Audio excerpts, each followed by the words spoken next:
నమస్తే. కంట్రీ న్యూస్కు స్వాగతం. ప్రియుడిని పెళ్లాడనున్న కృతి కర్బంద వేదిక ఫిక్స్.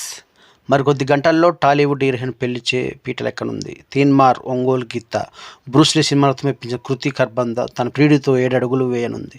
ఇప్పటికే పెళ్లి తేదీని ప్రకటించిన భామ మంగళవారం 3 ముళ్ల బంధంలోకి అడుగుపెట్టనుంది. 2 ఏళ్లుగా తన ప్రియుడు పుల్కిత్ సామ్రాట్తో డేటింగ్లో ఉన్న ఈ ముద్దుగుమ్మ వాలంటైన్స్ డే సందర్భంగా పెళ్లి గురించి హింట్ ఇచ్చింది.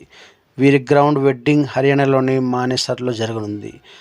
ఐటీసీ గ్రౌండ్ భారత్లో వీరి వివాహానికి వేదికగా వెళ్లనుంది. వీరు ఇరువురు కుటుంబాలకు ఢిల్లీకి చెందిన వారు కావడంతో అనువుగా ఉండేందుకు మానరేసన్ ఎంపిక చేసినట్టు తెలుస్తుంది. కృతి, పుల్కిత్ జంటగా వీర్కే వెడ్డింగ్ తైత్ పొగల్ పంటి చిత్రంలో కనిపించారు. కాగా పుల్కిత్కి గతంలోనే శ్వేత రెహ్వా అనే అమ్మాయితో వివాహమైంది. ఈ జంట 2015లోనే విడిపోయారు. కాగా బోని సినిమాతో టాలీవుడ్ ఎంట్రీ ఇచ్చిన కృతి కర్బంద ఆ తర్వాత అలా మొదలైంది. తీన్మార్, ఒంగోలు గీత, బ్రూస్లీ సినిమాలతో మెప్పించింది. అంతేకాకుండా బాలీవుడ్ చిత్రాల్లో తనకంటూ ప్రత్యేక గుర్తింపు తెచ్చుకుంది. ప్రస్తుతం సినిమాలకు దూరంగా ఉన్న ముద్దుగుమ్మ చివరిసారిగా 14 ఫేరే చిత్రంలో కనిపించింది. తాజాగా కృతి నటించిన రిస్కీ రోమియో చిత్రం మే నెలలో విడుదల కానుంది. కాగా పుల్కిత్ ఇటీవలే పుక్రే 3 చిత్రంలో కనిపించారు.